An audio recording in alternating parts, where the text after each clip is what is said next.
I think that in the interest of time, we should get going. I send the link to John, Dr. Kaufman again, and he will join us in a little bit. Okay, so hello everyone. Good evening, depending on your time zone. I am Shams Iqbal. I'm one of the intervention radiologists at Mass General in Boston, and I also happen to be the vice president of NESIR. And as we were mentioning, that this year we decided that it has been long due that we should have a RFS section because uh, RFS is a little redundant because now we have moved away from the fellowship side, but still it sounds rhythmic in our on our tongues. So RFS section, we created the first RFS section for NESIR, and we wanted to do this career panel discussion. And we have a August gathering here with some really well accomplished people in this field in all the paradigms of IR, ranging from private practice to hybrid to academics. And the way we set it up, the talk is like we will hear from them their experiences, and then we'll have a questions answer session. Before we start, just some housekeeping item that this session is about 1.5 hours, and the first half will be a didactic talk, and the second half will be all question and answer. And if we miss any questions, you all, whoever signed up, will have the opportunity to post your question on the website, and our panelists will answer at their own time, and we can have the answer. In addition, once we are done, all the attendees will receive an email questionnaire. It's a very short questionnaire just to help us figure out how we should work in the future and help even more with our president, and how we can do these sessions in a better way. So just to be fair, we have decided to do it in an alphabetical fashion rather than biased to any other. We are always biased to academic, but we want to be unbiased. So starting with we have 6 panelists. So the first one to go will be Sandeep Bagla.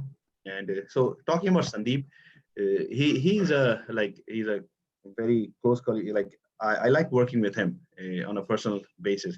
He did his education from residency from Albany, and then he did his fellowship from George Washington University.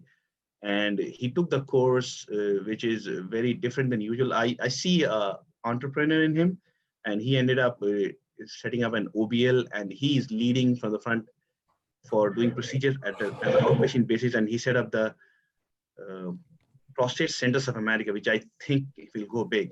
So without much ado, I'll let Sunny take over and take it from there. And if all of us can just turn our cameras off, would be very helpful. Shams, do you want me to run the PowerPoint from here? If you can, which is fine with me, but I have your slides also. Go ahead.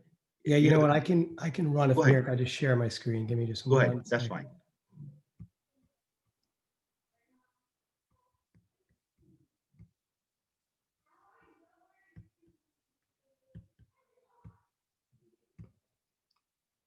You can see it, Shams? Looks good. Yeah. All right, perfect.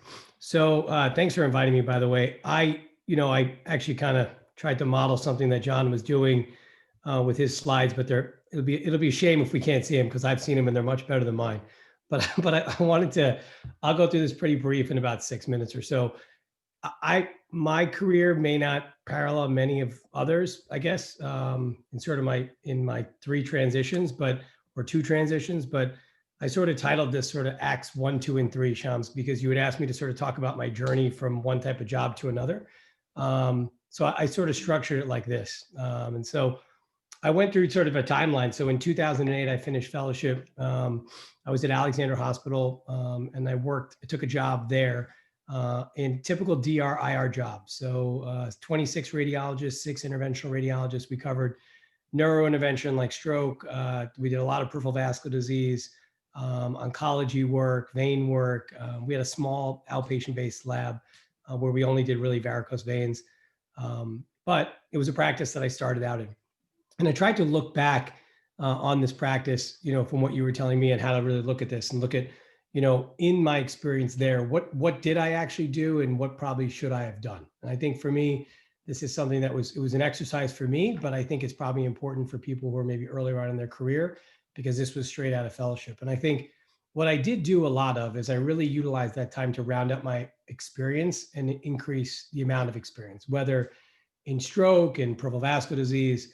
I had the advantage of having been there for my fellowship, which was very well rounded. So I was able to stay there and just build on that skill set. But that was between that and learning from the more senior IRs there and from their experience. And I had IR partners who had been in practice at that time for 25, 30 years. So learning from them was probably one of the most important things.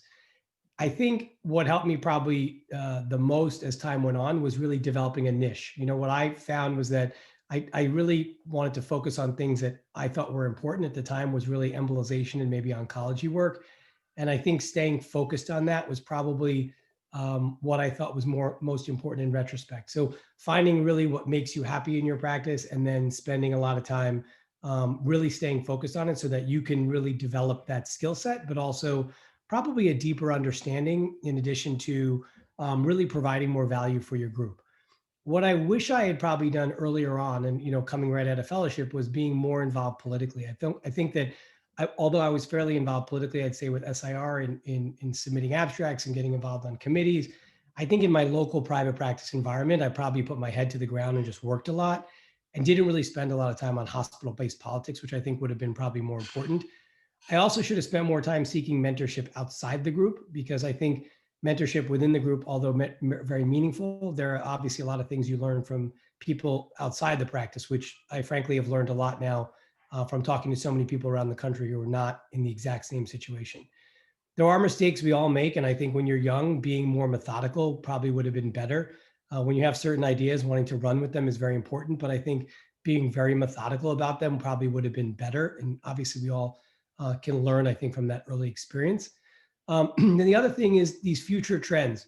We all talk about what the future trends are. And I remember back in residency in 2002, Dr. Siskin, came to me and said, let's publish an article on the clinical role of IR in practice. And this was back in seminars, 18 years ago, when there was a big shift to move IR to a clinically based specialty. And that's a future trend when it comes to, say, clinical practice. But one thing I really did not have any understanding of was the future trend with respect to business. And I think that's something that I learned in retrospect was fairly important. In 2015, so that would be 8 years later, or seven and a half, really, what it worked out to be years later, I joined an existing IR, was an outpatient-based practice, which was run by an interventional nephrologist, and they had one vascular surgeon. And I was brought in to basically develop and grow a interventional practice. So brought in to start an interventional practice, which was everything from embolization to PVD to you name it, clinical research in this environment. And grew this practice to then have multiple locations, brought on 2 additional interventional radiologists, ran about 7 or 8 clinical trials in the time that I was there. But it was practicing in an OBL environment, which was a big shift from working, like I say, in sort of the white pillars of a hospital. What I did do really well and understand over the time that I was in the OBL is really developed a better understanding of practice management. And I think for those who are in academics, I mean, they're used to this in the section chief and chair roles, which are really understanding how to leverage value for what the whole group or practice can bring in that setting, perhaps to a hospital, but in our setting to a bottom line and even to insurance companies. I really needed to actually spend time studying the business aspects of medicine, which is what I did, and everything from attending RBMA meetings to really studying and learning more about how to write a business pro forma, et cetera. One of the most important things I did was learn to collaborate with universities and academics. Again, this goes outside your existing environment. It's really important to learn from people who are just not in your current environment, and that was really important. And we built a really good collaboration with Ari Isaacson and Chapel Hill at the time. And like I said in the previous slides, I found mentors who were outside my current practice because I was the first IR in that practice. And obviously now I couldn't really bounce ideas very easily off people who were in my existing group. Staying focused, again, really important, right? So like I was staying focused before on the niche that I created, here I was developing that niche even further. And that was really in the space of, say, embolization. I really probably, should have done a better job really understanding what it's like to join a typical, I'd say, business venture, entrepreneurial venture, like understanding what employment contract language really means. Everything from restrictive covenants to hospital-based privileges and Really even more detail when it comes to compensation, understanding how to outline metrics for both success and failure. All of us want to identify metrics for success. Like if I hit it out of the park, I'm going to make more money, but it is really important also to identify metrics for failure. So you're not really stuck in a certain position either, where you don't necessarily want to be as well. It is important to understand equity versus equality. I think if you're joining any practice, whether a typical DR/IR group or in an OBL setting where there's an existing business venture, you really have to understand the true value of what equity is and what a group's value really is. And what I wish I probably would have done is probably taken a larger risk and not just join somebody who was doing this, but really taken that larger risk on my own, especially having been out now for at least 7 or 8 years at that time. Earlier this year, in the beginning of course, a pandemic year, made a decision to, with a urology colleague, start the first interventional urology type practice where we started with 7 urologists in IR. We're going to be 2 IRs and 13 urologists by the end of just 12 months. And we're going to be in almost 3 cities, probably within the end of 12 months as well, where we're developing interventional radiology with urology, really centered around the treatment of BPH and to a degree prostate cancer. Sandeep, sorry to interject, like you have, is it your last slide, I believe? Yeah, last slide. Perfect, yeah. So what I'm doing in this, really spending a lot of time leading a startup. And I think this is where time spending on all of this planning that you weren't doing before part of a group is really important, and staying focused on that. And what I should have done earlier is frankly realizing that there's a certain enjoyment in being an entrepreneur. And I think with any practice that anyone young is really joining, they really need to find and focus on what's really going to bring the most value to them. So I think if there's something, whether it's academics or entrepreneurship, I think it's really important that these guys and folks really figure out what's important to them and really stay focused on that. Thanks, Sandeep. It was Sunny. Maybe we should have a clapping mechanism in the Zoom, but it was great. Good. So carrying on the torch, next in the lineup is we have Dr. Laura Findice, one of our stalwarts in our field.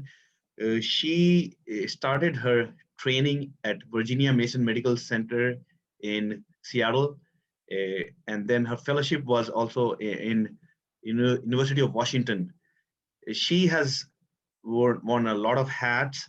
The biggest which I know is that she was the past president of SIR, and she is presently in the board of directors. So she is pretty much everything we see in academic setup and achieve whatever we want to achieve. So without much ado, I'll let Laura take the podium and guide us with her life experience. Thank you, and thanks for the introduction. I think we were talking earlier about trying to help you guys avoid making the mistakes that we've made, and part of moving from place to place is learning from some of your mistakes and trying to continue to choose things that really bring you passion, and kind of narrowing down to the things that make you most happy in your profession. So next slide, please. I put a disclosure that we probably don't need. Next slide. So just a couple of things, and I'm just kind of focusing on the path and kind of from here to there. So one thing about my background is I didn't actually start my training at Virginia Mason, but I actually did 2 years of general surgery training as a categorical surgical resident initially out of medical school, and then decided that I really didn't like myself anymore. And so left surgery, didn't really know what I was going to do with my life, and worked basically as a GP in rural emergency departments in East Tennessee for a year, and really learned how to become a clinician through that. And then ultimately went and did my radiology residency and fellowship. And when I was getting out of training, I realized that I was going to kind of need a special circumstance, because I really wanted to practice the way I would practice as a surgeon, but doing interventional radiology. And for me, I was very lucky because I started early looking, and I looked all over the country and really didn't have a lot of limitations around where I could go. And one of the things I would I try to advise people to do is to really keep kind of an open mind when you start looking for your first job, because the more you sort of narrow your search down to some very specific needs, the less likely you are to explore the landscape and find that thing that's a best match for you.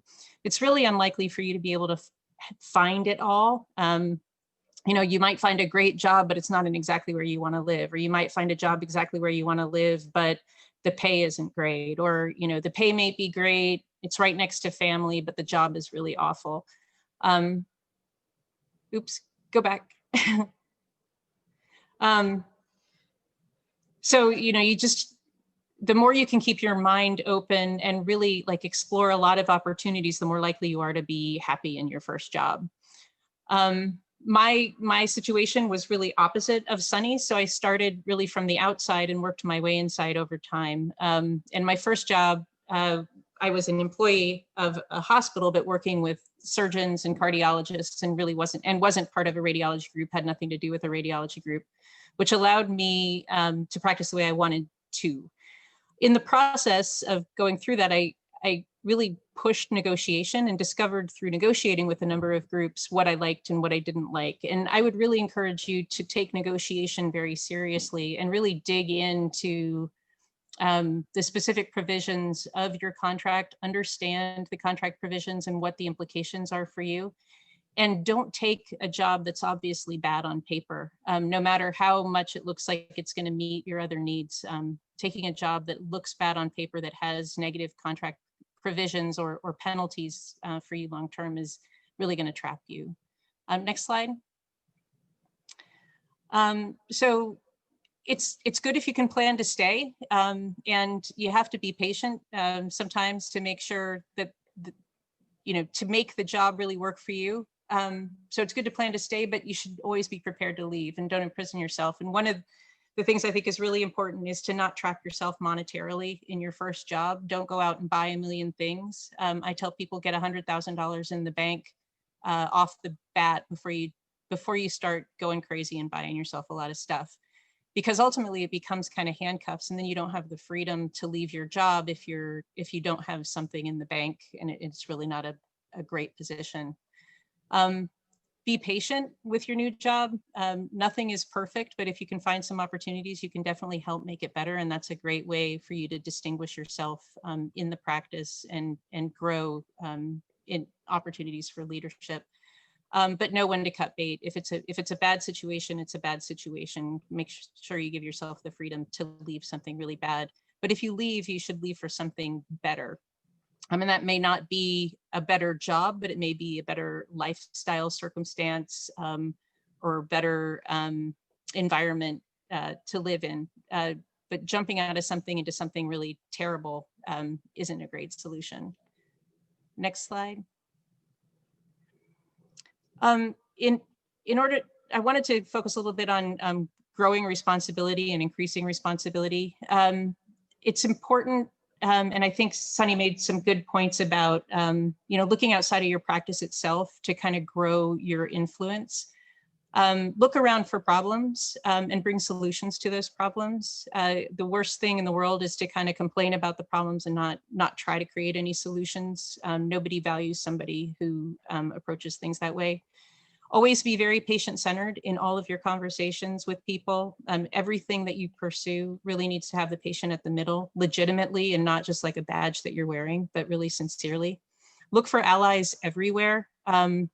It's really building coalitions and building alliances gives you a lot more power when you're trying to make change. And really understand the hospital's point of view when you're trying to drive changes in the way things happen.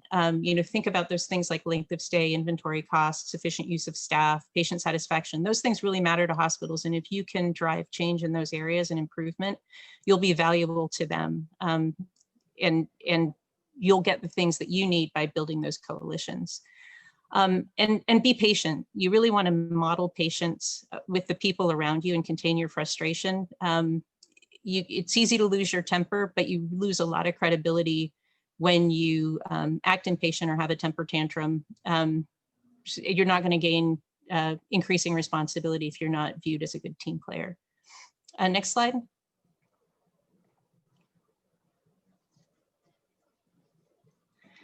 And then just a little bit about academics. The world of academics, and I think John is going to talk about this a little bit too, is a little bit different from the private practice world that you'll hear a lot about. Promotion is structured. It's based on specific things like academic productivity and reputation and citizenship, and it's metrics driven and points driven. And your salary increases with rank. So that academic productivity is really important. Your national, regional reputation is really important. And those are things you need to be prepared to build if you're going to go the academic route. Academic and RVU productivity is also have an impact on your incentive pay in many practices. So you're still expected to be clinically productive while being academically productive, and it does impact your salary.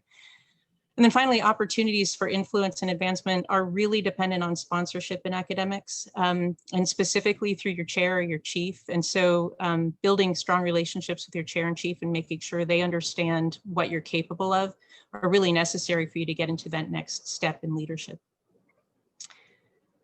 And I think Laura, that might be it. Yeah, perfect. That's great timing. Thank you. Appreciate it. Yeah, thank you.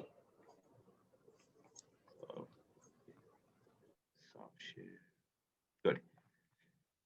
Okay, thanks, Laura. It was really great look into your life history, professional life history, I mean. So third in line is we have someone who we better know as the tired superheroine, Barbara Hamilton. She is the chief of IR presently at the Desert Regional Medical Center in Palm Springs.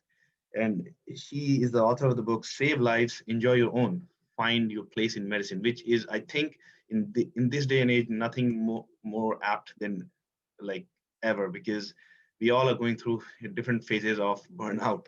So maybe she can help us out looking at it from a different perspective.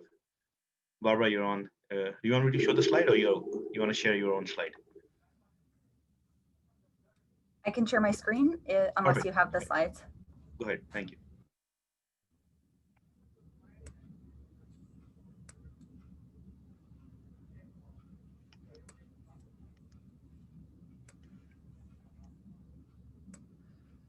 Can you all hear me? Yes. Great. Okay. Yeah, thank you so much for inviting me to be here. And as Dr. Iqbal said, I'm Barbara Hamilton. I'm the Chief of Interventional Radiology at Desert Regional Medical Center in Palm Springs, California. So I am out in the community, and the theme of my early career has been finding your place in medicine. So I'm really happy that all of you found your way to this symposium tonight. And in preparing for this talk, we were asked to present some pros and cons of our practice. And I'm in a place where I do a combination of diagnostic and interventional radiology. So although in the society that we talk about the problems that can come along with a combined IRDR practice, I see it as an asset in my own practice. And one of the unexpected things that I encountered when I came out to work here was that I actually ended up specializing in trauma, because that's what my community needed. So I'll just show a couple of cases to exemplify that, so that trainees can know, you can see interesting cases outside of tertiary centers. Barbara, we are not able to see your slides, so I'm showing the slides. Oh, okay. Can you see it? Yeah, so we should be on the stab wound. Okay, yeah, the CT. Let me come back to the Zoom platform then, so I can be with you, so I know what you're doing.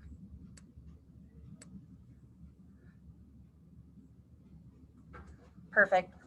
So these are just a couple quick cases, but this was a 19-year-old female on Thanksgiving Eve. She stabbed herself in the parasternal region. And so the surgeons came to me. She was stable, and they asked if I could help take care of her.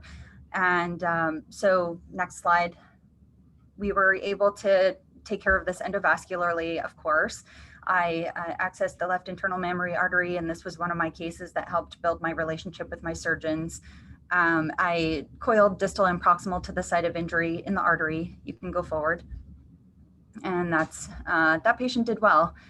And the next case. So this was a gentleman who was shot in the rear end with a shotgun, and you can see has multiple retained ballistic fragments, and he had a left pelvic hematoma. So although his vitals were initially stable, you can see on the next slide that he actually has shock physiology. So you can see these diffuse vasospasm and active extravasation arising from the left internal iliac artery on the delayed angio. So I treated him with gel foam embolization. Yep, you're good. So how did a person who didn't even know what a radiologist was find her way into interventional radiology? Well, it started with a second year pathophysiology lecture, and a diagnostic radiologist came to teach us how to find a pneumonia on a chest x-ray. And I just thought this was the coolest way to think, just visuospatial reasoning. And I took a dedicated elective. So the next image will show near and dear to all our hearts is the fistulogram. So this was the first IR case I saw, and I was instantly hooked. So as I came up in the ranks, though, I noticed, medicine is a pretty traditional place, and it surprised me at times. So we still have a lot of these notions that the physician is the bald guy in the room, standing paternalistically over the patient. And the next image shows. So women are, women dominate healthcare in a way. They're the base of the pyramid, and they're in a lot of supportive roles, but they're not in a lot of the leadership and primary roles. Like, they're not leading departments as much. And so seeing that, I was spurred to start my website, which it's a blog that I've been working on for 2 years.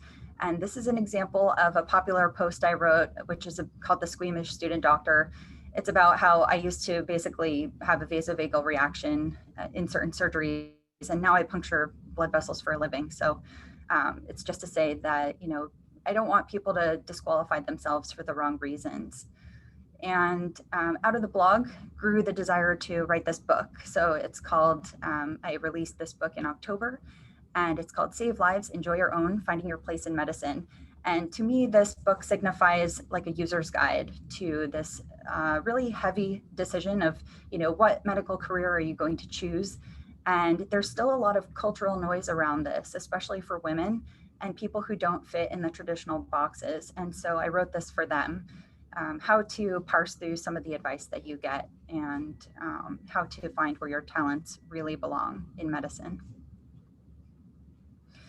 So I changed this to what stinks about working in a male-dominated field, but you have the original. So, what sucks about being in a male-dominated field? You're often the only woman in the room, and when you're not, you may be the only female physician around.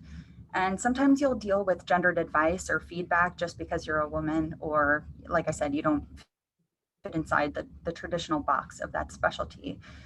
There have been times where I was perceived as less interested or less committed, and I couldn't really explain that. And in a field where there are less than 10% women practicing in the field, it can be harder to find a mentor or a role model that you can directly identify with. On the other hand, there are some great things about being in a male-dominated field. I feel like I get to surprise people all the time. People tell me often that I'm the first female interventional radiologist they've ever worked with. And sometimes I think you get respect just for having clawed your way into a competitive and male-dominated field. And of course, a huge benefit of making it into a male-dominated field is you get to do what you actually like rather than settling on something else. And this last point is totally a joke, but if you're the only woman in the department, then you're not going to be fighting over maternity leave. Hopefully. So one of the common misgivings that I hear about from trainees and students is about work-life balance. They think, well, this is a surgically oriented field, so it's impossible. But my answer to that is, I think this is often couched as a black and white issue, and in reality, there are many shades of gray. We're all, as radiologists, we know this. And really, I think it's more empowering to think about choices. And that's some of what I write about on my blog. If you could click through. Yes. There's a couple more. Yeah, I know. just not showing up. Yeah, got it. Okay, long delay. Go ahead. Choices. So as a physician, you will be empowered with choices. And then on the next slide, the other thing I like to talk about and write about is whether you, as the next generation of medicine, see yourselves as leaders or budding leaders. And I see, in my own experience, I was not selected chief resident. You don't have to be our class president, but now I'm filling various leadership roles. So you don't have to be a leader from the get-go. You can become a leader, you can grow into leadership, and medicine needs your help. Medicine needs your input. There's a delay when I click. Oh, sorry. That's why okay. So the whole point of my platform that I started is I want to help personally usher in an era in which women in medicine can find where their talents fit. They're not, just held by these gender stereotypes. I want other people to find the fulfillment, the balance, and the empowerment that I feel I've been able to find. And that's the purpose of my platform. So if you'd like to learn more about what I write, that is at tiredsuperheroine.com. And I'm also on Twitter. You can follow me at tsuperheroine. Thanks, Barbara. It was amazing, very different. Loved it. Good. So carrying on with the session, I believe we have John on now. It took some time, but John, are you here? Yep. Perfect. So the next person I'm going to call doesn't need any introduction, but I'll still talk a little bit about him. So John is one of our past president for SIR. He was in Boston for his med school. He did his fellowship here. He stayed with us at MGH for a few years as attending before he went to the daughter institute in Oregon, and he built the IR services there. So he's very actively involved in the ABR, and he's one of the forces behind the field we are right now, which is interventional radiology as a new specialty. So I'm really always impressed by him, and I would love to know more about his life. So John, you want me to show your slides, or you want to go ahead and share your screen? I will try and share, and then if not, given the way things are going today, I'll pull it up. Don't worry about it. Let me hit the. Okay, perfect. Okay, and let me know if you're seeing. Sorry, John, for all the. Yeah, no worries. Are you seeing like the present mode or the actual slides? How about if I try just for a sec? Yeah, you're probably getting the present mode. So I'm going to stop sharing. Yeah, so anyways, thanks for having me. I don't have a whole lot of slides. And it's really been interesting to kind of hear what everyone has been saying, because everyone has such a different kind of details and approaches. I think the three things I would, which are not actually in the slides, but the three things that I would recommend is one, make sure whatever you do, and I hope it's going to be IR, but whatever you do, you're really passionate about. I mean, you just got to start with something that you just know in your gut is the right thing for you. The next thing is to pick a practice environment with people that you really like and a culture that you feel really comfortable about. Those two things make almost anything bearable. And like this is a year that's been a year of years, and working with a bunch of good people in the right kind of environment makes it very doable. And the last thing is just be prepared to compromise. You've heard this several times. You just don't always get exactly what you think you want, but if you're prepared to compromise, you're going to end up very happy. So this is kind of in brief in 4 slides, kind of what happened to me. And actually one of my mentors, and the person who actually gave me the start, Arthur Waltman, I see him listed here. So hey, Arthur, great to see your name. So I kind of had an opportunity to move over from BU to MGH as faculty. I thought, oh man, if I can just do that for 1 year, maybe I can squeeze 2 out of it. I'll be set. I'll learn a ton of stuff. I'll do as many cases as possible, and then I'll kind of go on and do the regular thing in life. And so here we are, like almost basically 30 years later, still in academics. It was just a great experience, great people. So, but there are things that I probably would have done differently. So if you go to the next slide.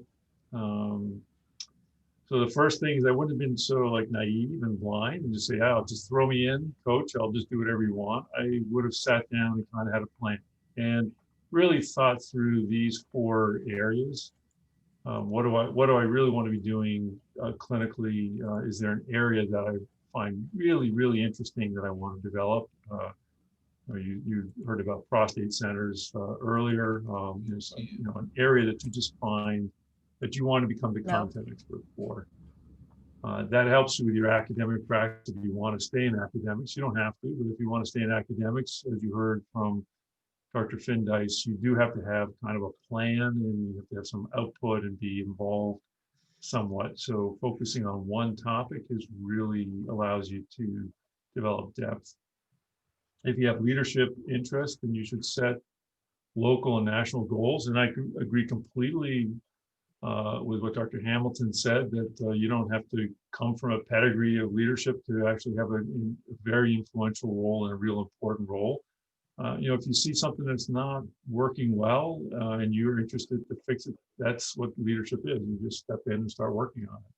But set some goals, and there are local goals, national goals.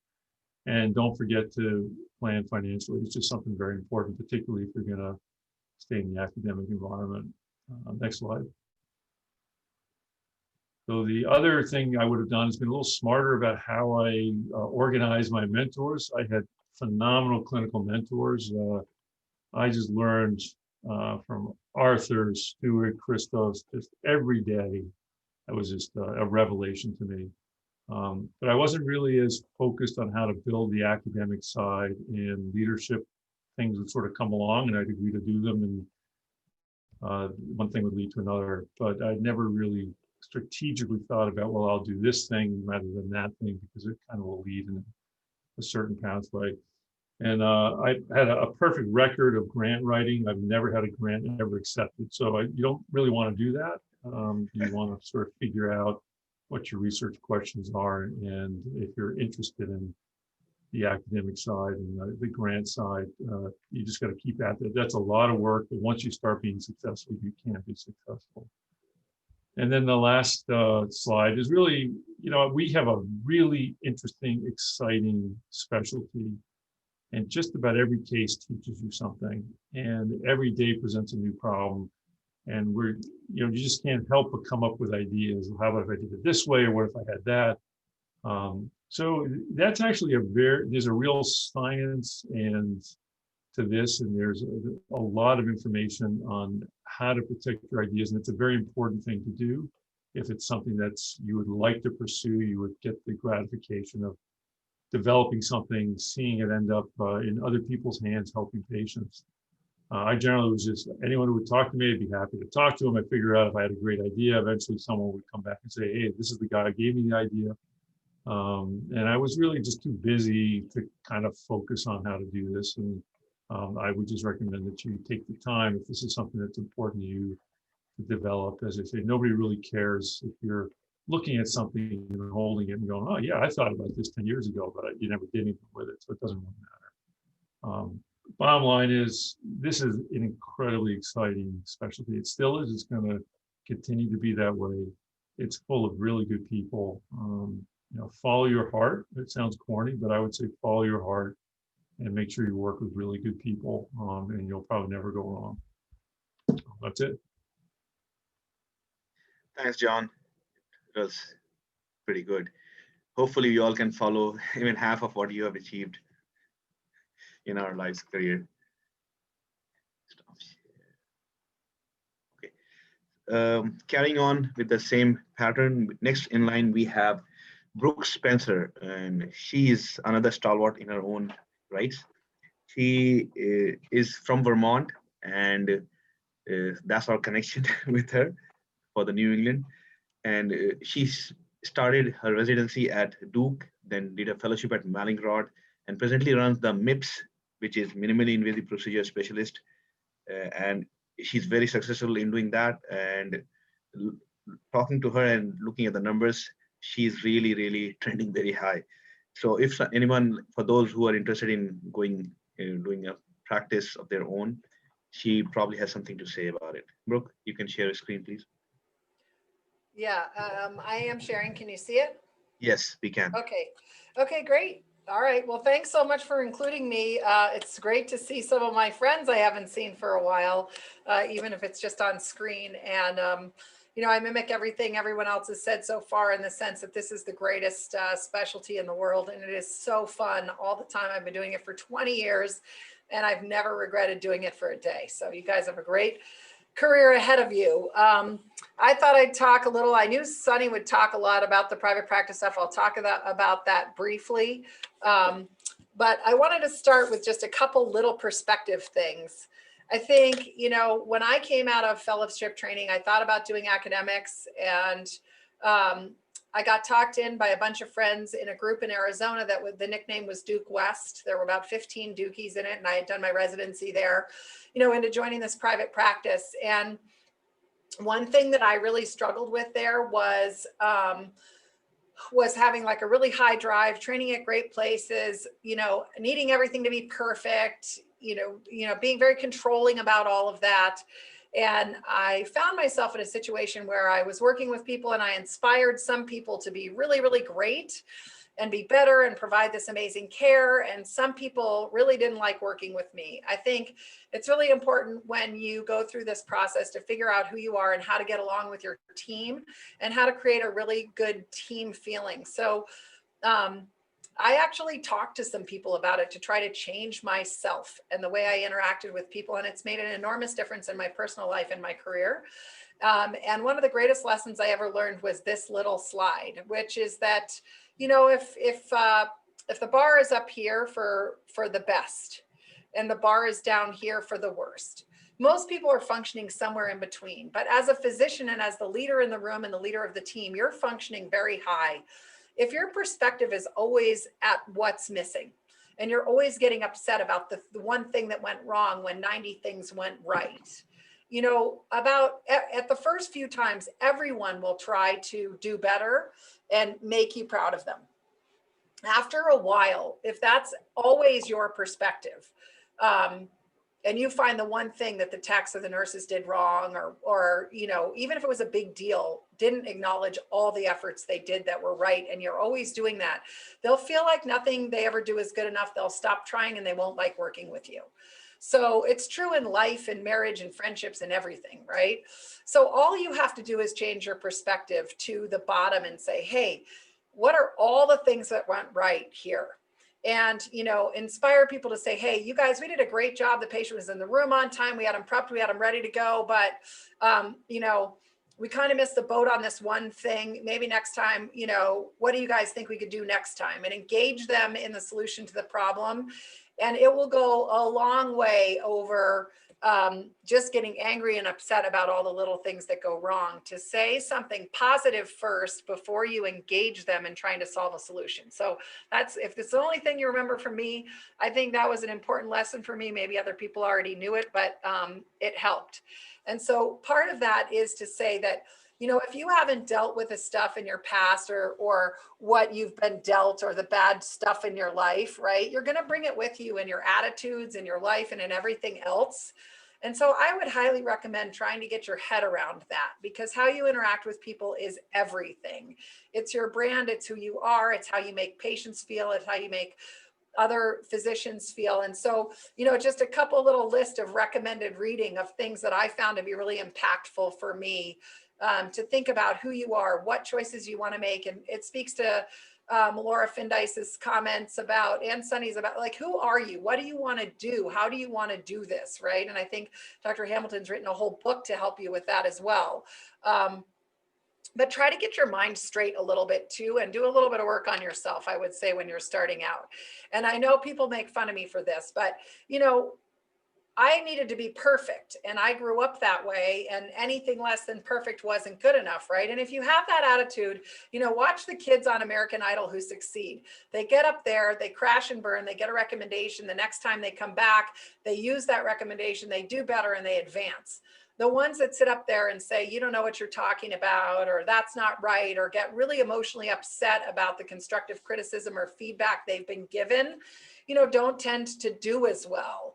And one thing that's really important to remember, fellowships and residencies are really competitive, but the reality is there's no competition here. We should all be the best we could possibly be. So if you can make the people around you better and let them make you better, that's way better than winning. Like, being the best doesn't mean anything. So it's something to remember as you go through training. And then, I'm a little bit controversial because I think that there is a lot of controversy going on about the correct way to practice interventional radiology, right? There are a lot of different jobs, but I'm a true believer that there's a red pill way, which is the right way, which is to practice clinical medicine and take care of your patients before and after. So, you go out and you get a job, and part of all of that is to be practicing medicine the way that you want to. But a couple of things you're going to have to remember is you may have to take your first job in a big diagnostic group that's not supporting clinical medicine as much as you'd like. And so if that happens, one thing to remember is that it's not your practice if you're not a partner yet. Sonny said he wished he went and did it on his own. I did go do it on my own. I quit an 80 doc group and I started a business from scratch. I opened an LLC, negotiated the contracts, and started it from scratch. And I'll tell you, there's been a lot of growing pain. I'm glad I did it. It's exhausting and we're finally getting there. But, it's a lot of work. But when you're in someone else's practice, you have to realize there may be things you have to conform to. And if you don't want to, you may be doing what Findice recommended, which is looking for your next job while you're behaving the way you have to behave within the practice you're in. Over time, when you're looking at these jobs and things, things to learn about are pseudo-exclusive contracts at the hospital, like Sunny suggested. You have to figure out, how do you get your credentials at a hospital? What are the local politics? How is that going to affect you? What is it like to work in an OBL? What does that mean? Does it fit your personality? Can you move through quickly?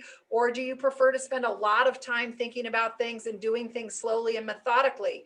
Those people are better off in private practice, maybe. Look at whether you want to be in a diagnostic group, hospital employed group, and just talk to people about that. So,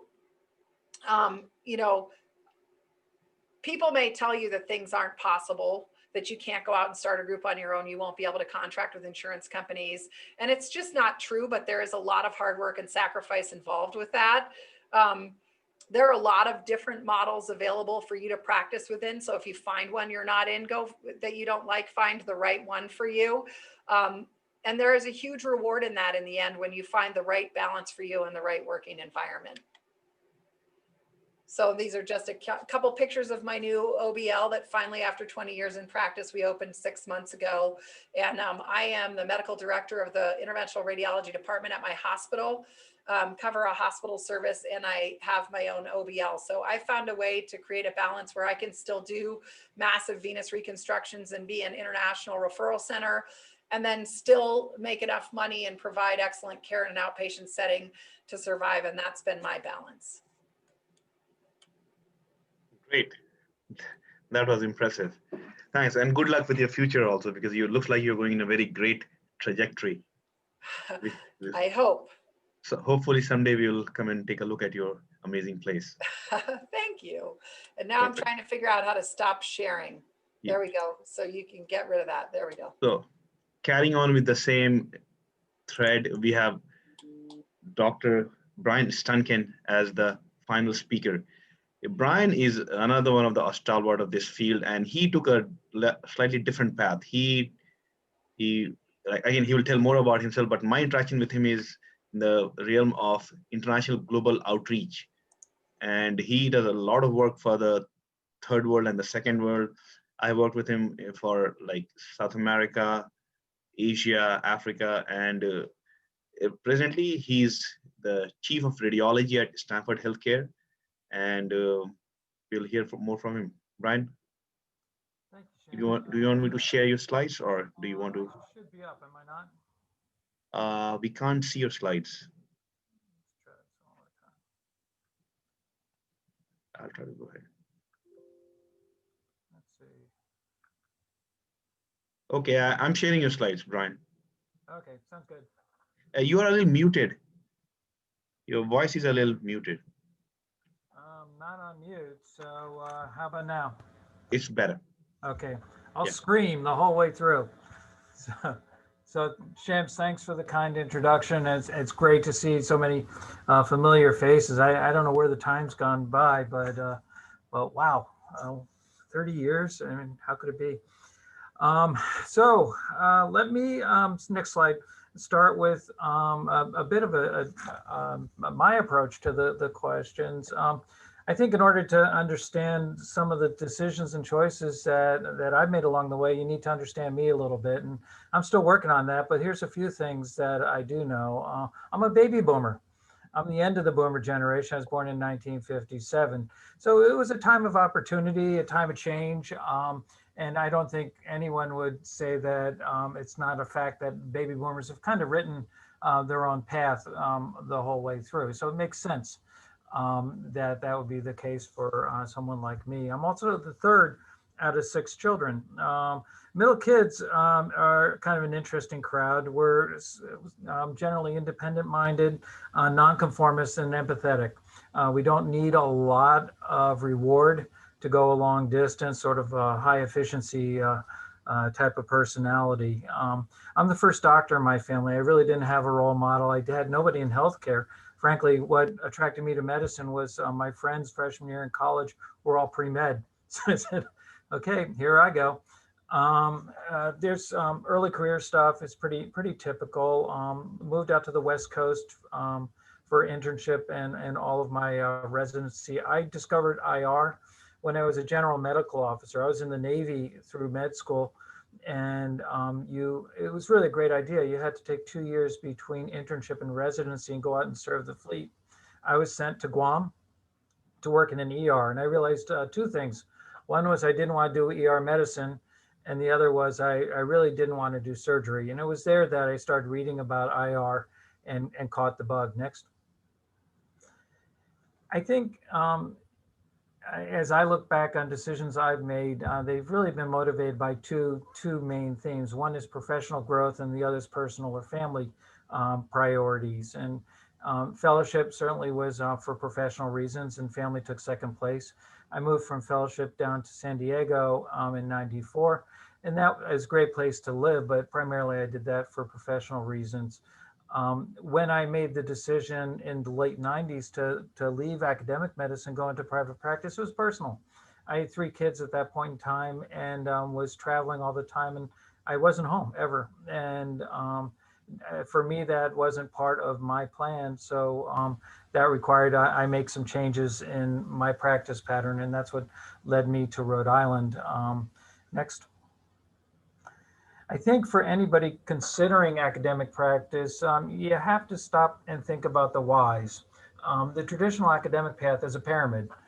If you're going into academics because you want to be a chief or chairman or a dean, and I can't tell you how many colleagues I've met that's kind of their motivation, chances are you won't get there just based on the numbers. So I think it's a bad reason. I think that if you end up in those positions, it's probably a lot of good fortune and hard work, but maybe a little more luck than plan in and of itself. Next. To my way of thinking, the big advantage of going into academics is you can go deep, and a few other people mentioned the same thing. And there's nothing greater than being able to dig into a discipline and take it as far as you can go. And I think if that speaks to you and that resonates with you, then academics probably are where you belong. But it's okay if it doesn't, because next, there's clear benefits in private practice. You have more options. You've heard a variety of different practice settings that people are pursuing. Oftentimes the question comes up of, well, I don't want to read diagnostic radiology, so I don't want to go into private practice. Well, I've been in essentially private practice for, I think, 15 plus years now. I've not read a single x-ray. You can make your choices. It may limit the jobs that you're eligible for, the types of positions, but you are in control very much of what you do with your life. Income, I think those days are over, frankly. The differences between private and academics, I don't think are that great. I think John's point is well taken, though. Start planning now for your retirement. Next. In thinking about the reasons why we each make the decisions that we do, again, I think you need to think about the generational shifts that are happening. As I said, I'm a baby boomer, so one career is kind of the norm for myself and certainly people older than me, and we're loyal to our corporation or our employer and believe in authority. Next. Your generation is different. Multiple careers are much more acceptable. Moving, I think you'll find in your group will be more common than perhaps it was in mine. Your loyalty is more to yourself than to a corporation, and you're not big on authority. I think that's healthy. Next.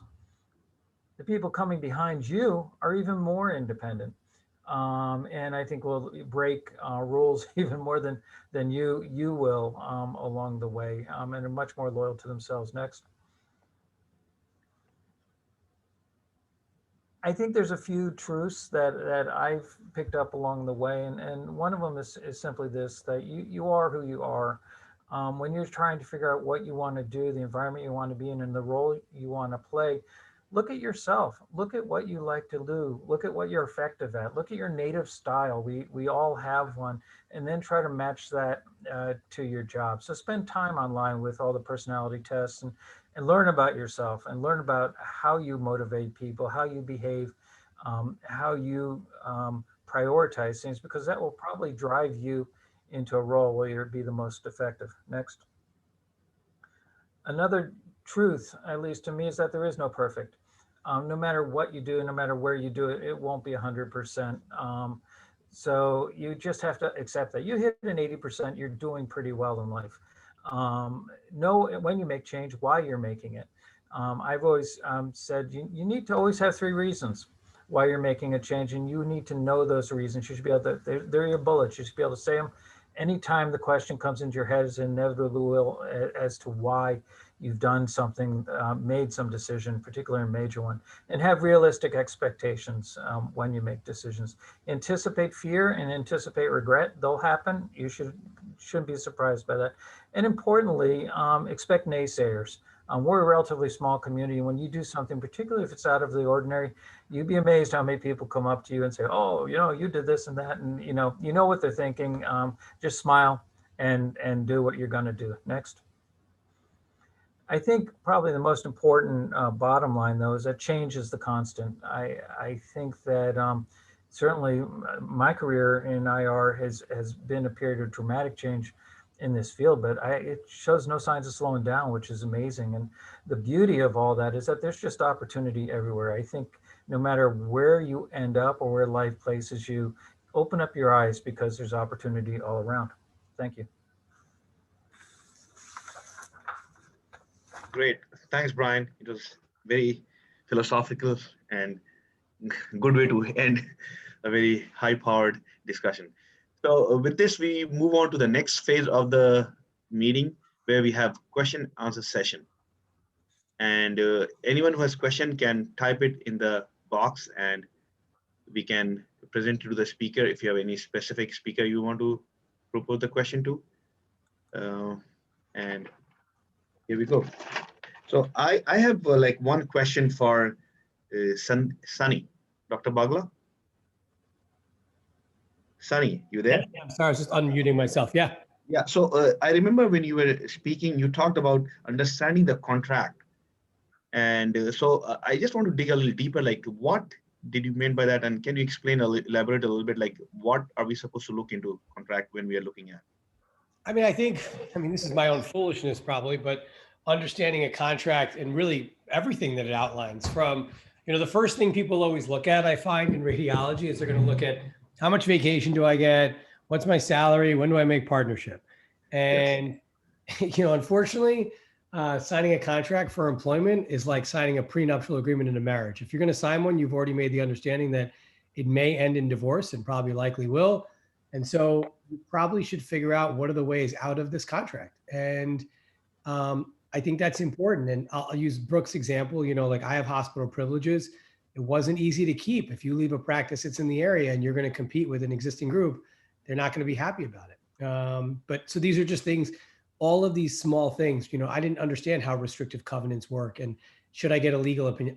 Truthfully, I signed 2 employment contracts for my first job at Alexander Hospital, my second job, 8 years later. Not a single lawyer looked them over. Completely dumb. Now I have my own practice and my lawyer writes my contracts for other people. And I tell people who sign a contract with me, have a lawyer look this over. Even if you pay $250, it's worth it.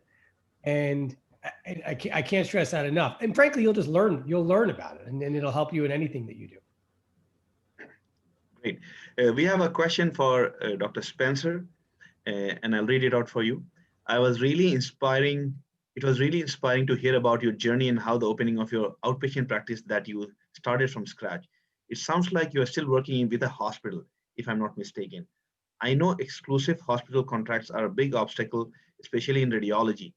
Did you face any challenges during your journey trying to work both inpatient and outpatient at the same time?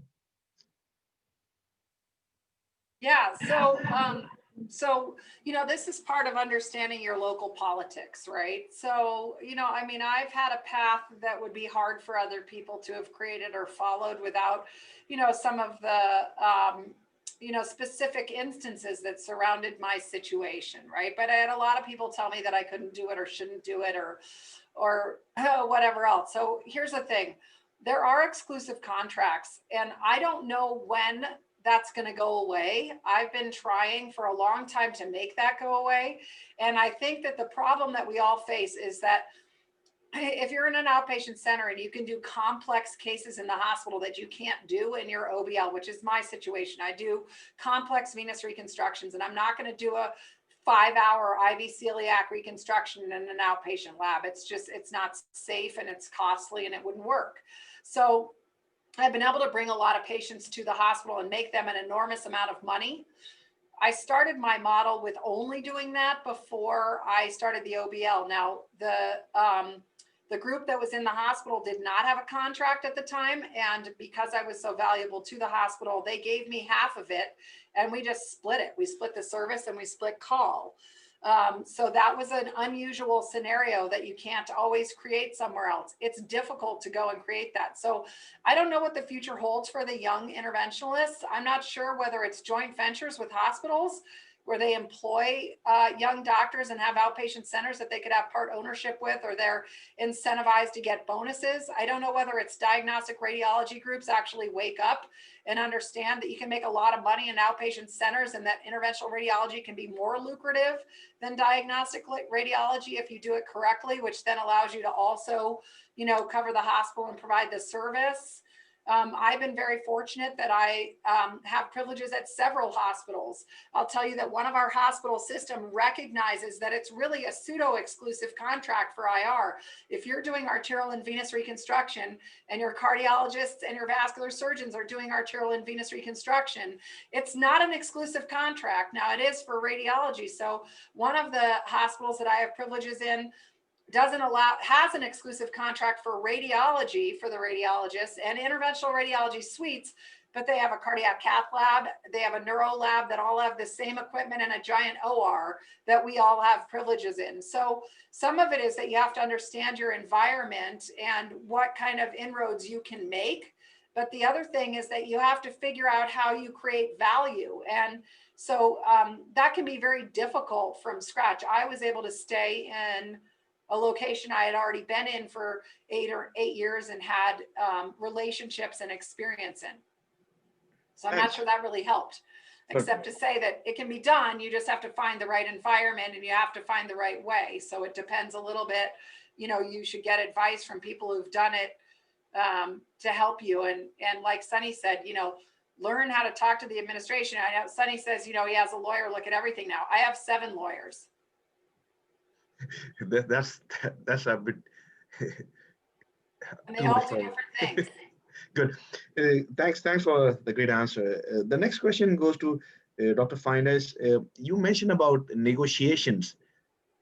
So, in this early age, if I remember my time also, like I didn't know how to negotiate. Like, it's a kind of a disbalanced table when we sit together, because the people who are on the other side of the table, they have like so much of experience, and we are just right out of the fellowship, and we are, as Sunny said, like just look for like vacation job, like vacation money and a couple of other things, and we are good to go.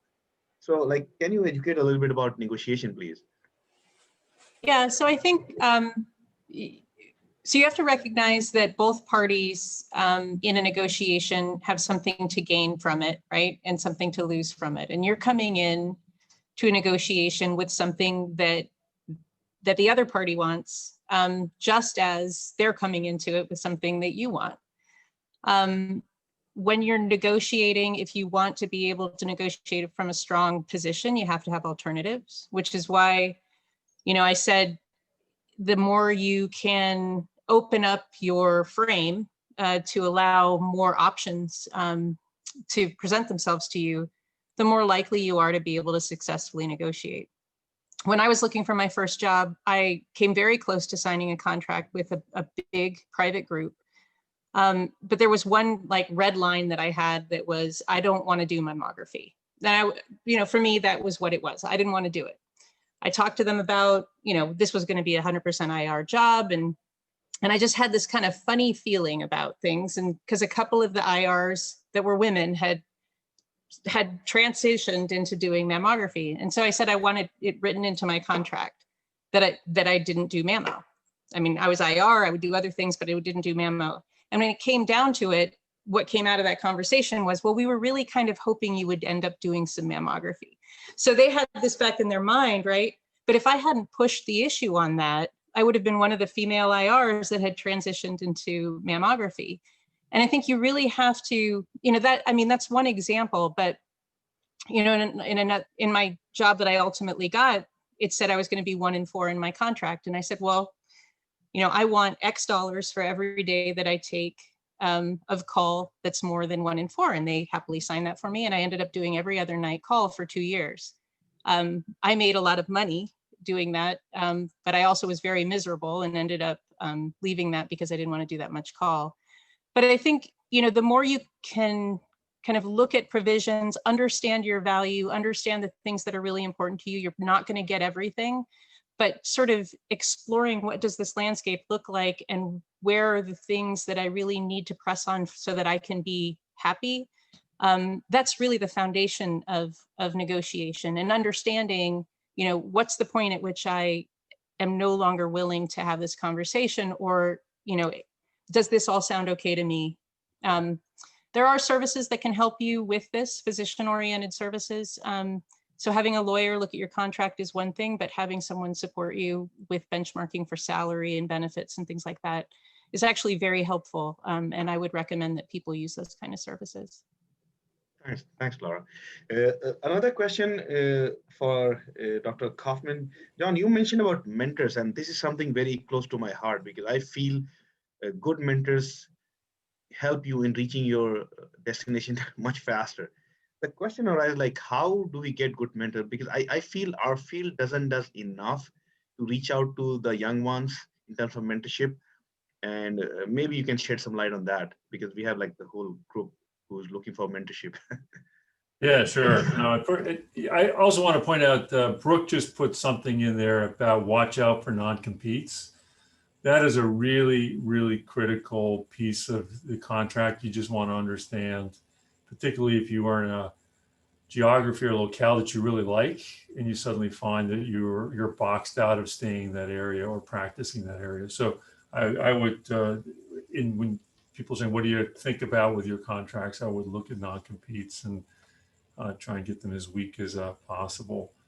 Yeah, mentors, it's a really interesting kind of phenomenon. I mean, I think without Arthur Waltman, I wouldn't be where I am. I mean, Arthur kind of said, you want to come on over, come and work. And you just need to find, I think you will find that many people are actually very willing to serve as mentors to if you reach out, you might be surprised at the responses you get. I stay in contact with a lot of people that I've just met out on meetings or through interview processes and things like that, and have continued to just stay in touch with them over the years. And it's always kind of a fun kind of process. So, I think you can look at certain people that you feel comfortable with. You should feel able to have a conversation with the mentor and feel like the mentor is going to kind of understand your needs. I think there are several women on this panel, and I think it's really critical, that you have mentors that are going to have some of the same kind of issues and concerns and frustrations that you're going to have. And reach out to people who should give you some insight into how they have navigated some of the issues that invariably people run into.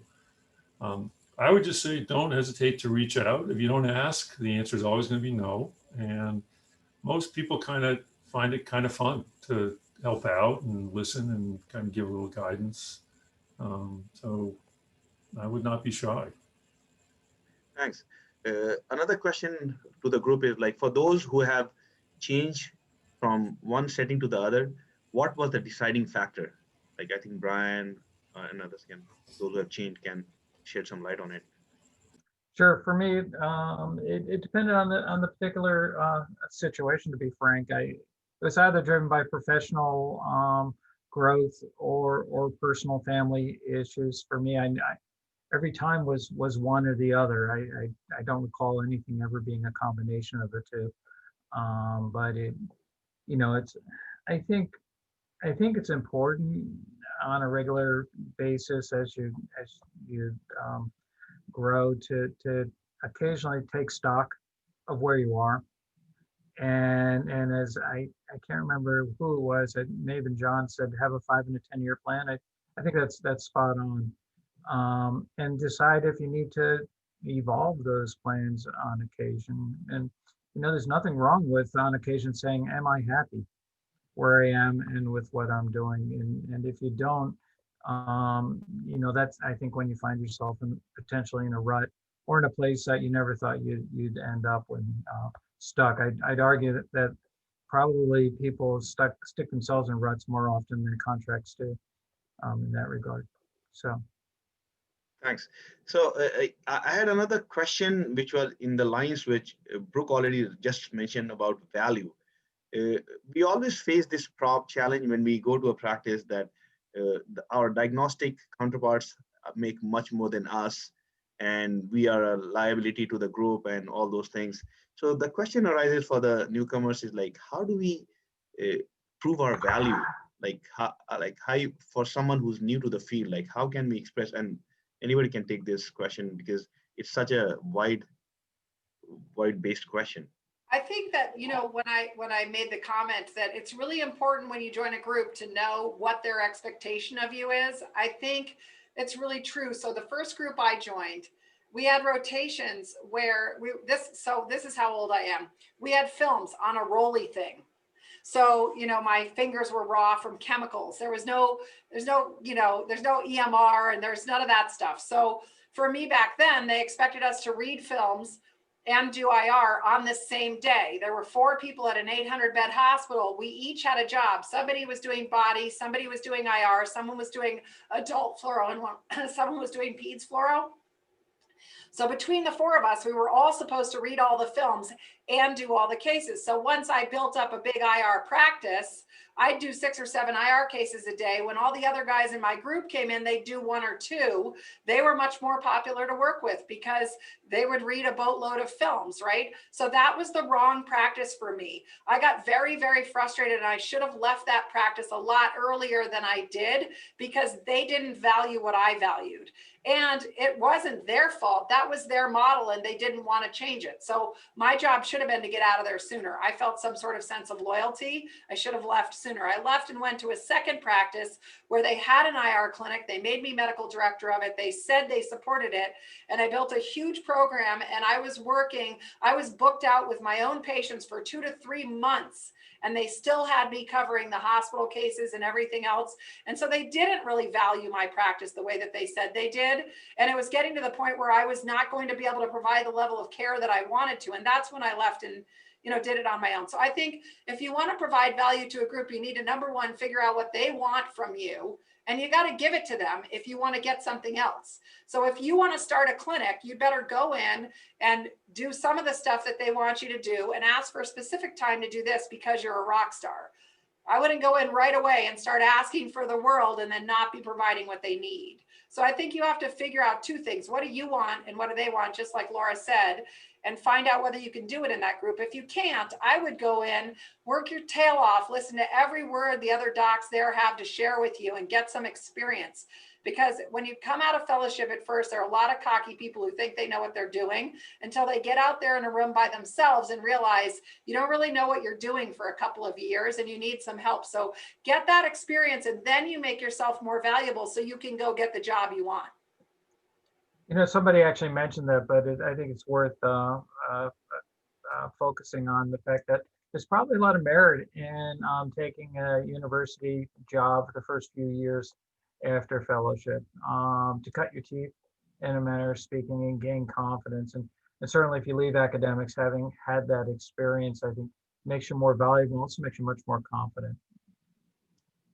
I've certainly heard that advice as well. And I did not follow it, but I could definitely see the merit. But just having gone out in the community, I'm a huge proponent of that because we need IRs to come out into the community and expand services there and help people there.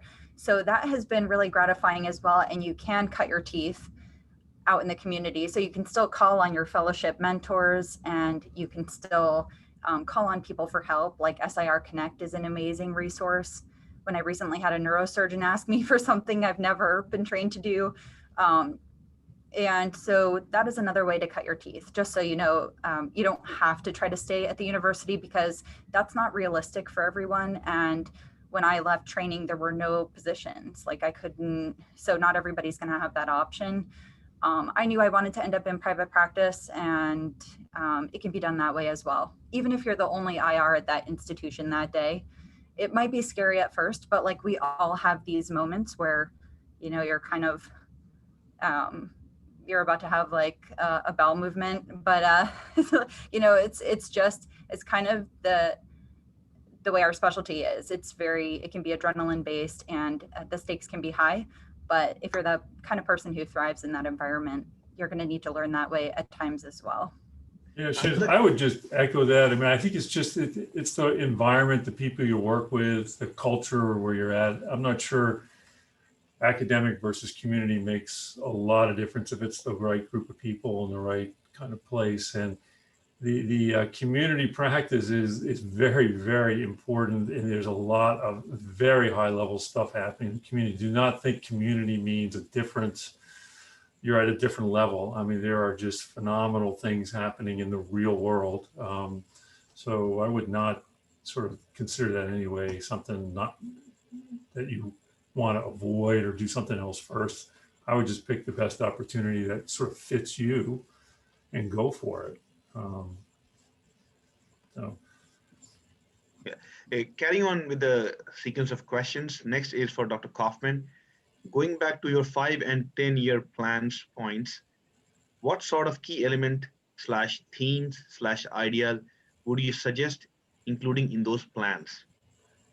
Yeah, I'll keep it very brief. So first, you need to figure out what's most important to you in life, right? What you really want to get out of it and sort of prioritize things. And then look at your environment, the environment you're going to be in. And if you're in a pure community center, non-teaching center, you're going to have a different set of sort of goals over those 5 years than if you're in an academic center. You'll be very frustrated if you're trying to get grants and you're really in a setting where you're very busy clinically supporting a community practice. So you need to kind of figure out what setting you're going to be in, and then try and basically think in 5, 10 years, when I look back, what do I want to think I've done or say I've done? And if your goal is to be really very academic, then you're going to kind of emphasize those in your plan. If your goal is leadership, then you're going to work really hard on that. And if your goal is to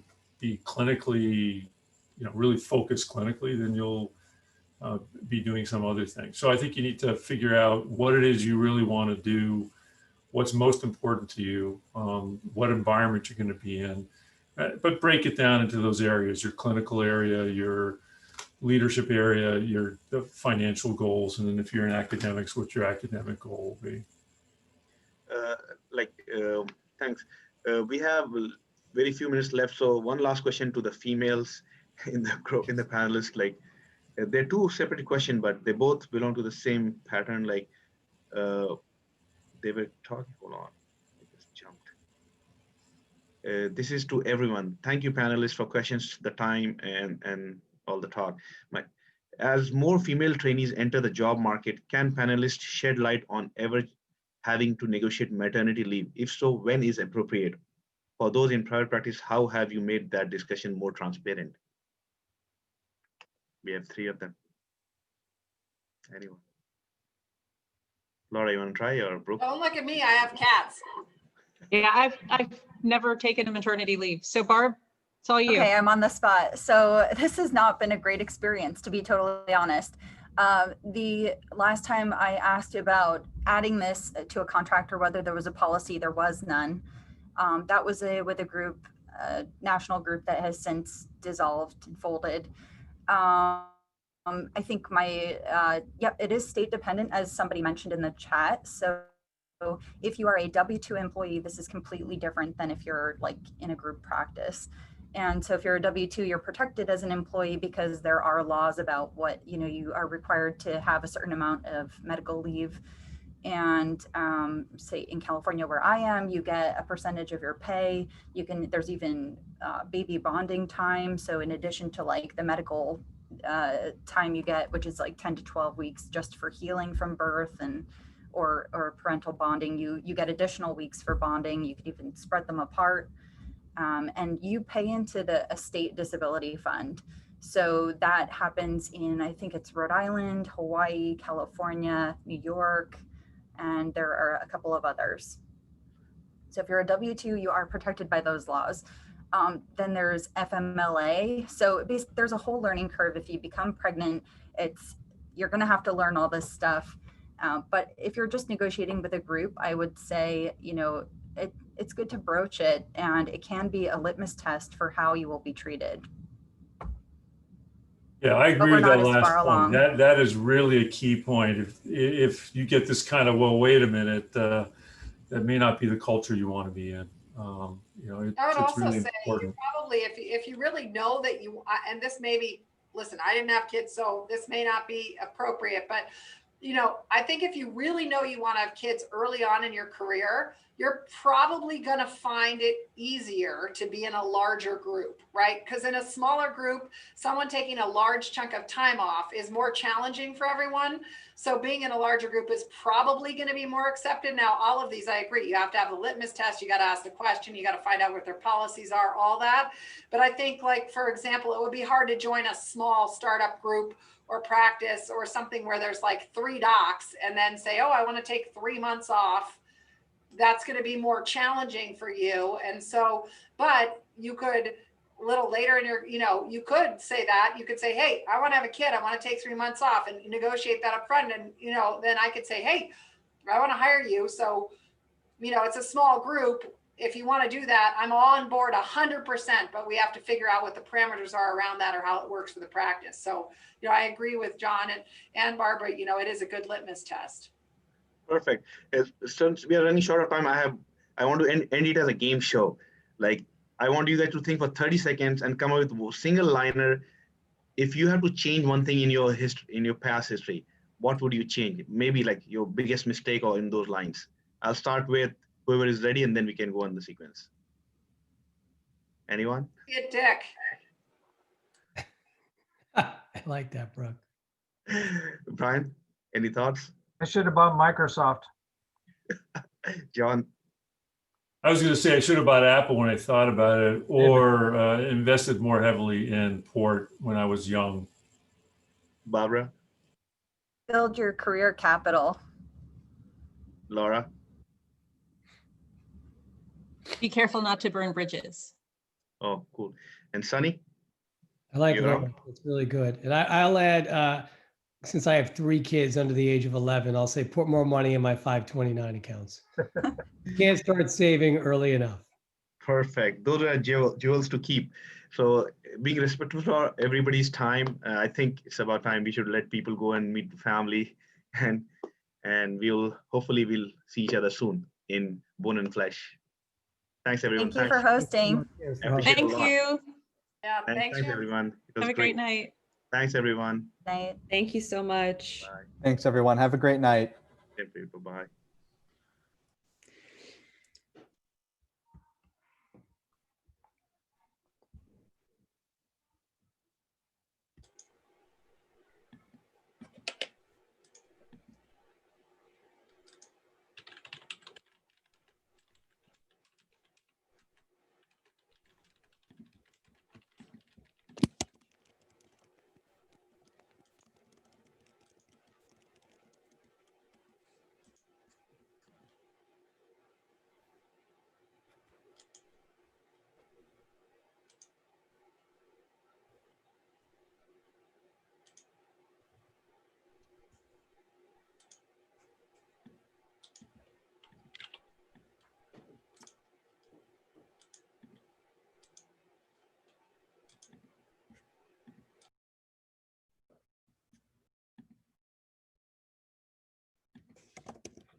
I see Arthur there. Arthur, how are you?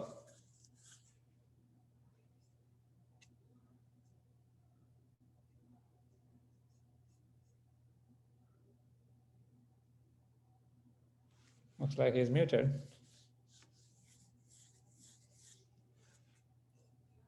Well, it's Hey, Dr. very Calva, how are you? good, good.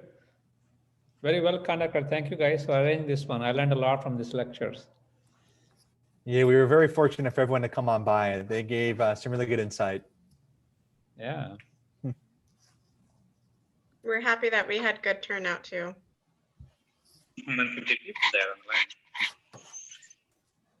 What was that? Do you plan to conduct another one soon? So Yeah, we're planning malpractice. Malpractice and IR would be one of the sessions that we want to do, as well as possibly disability insurance. And we're also sending a survey to get ideas in terms of what do people want to hear about. Okay, good, good. Yeah, definitely. It'll be very fun.